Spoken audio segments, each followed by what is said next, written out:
Hey guys, I recently found out that on all my old videos that are 10 minutes long or longer, apparently the after video post roll was not enabled.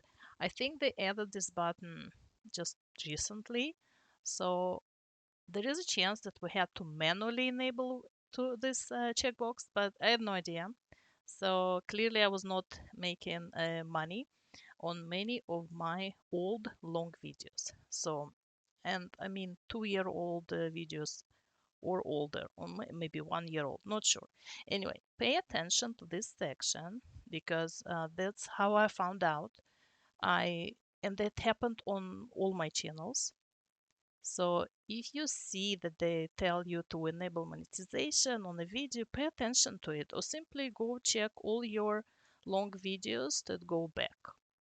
And if you are an experienced YouTuber, you probably know that you just need to tick this box and press save.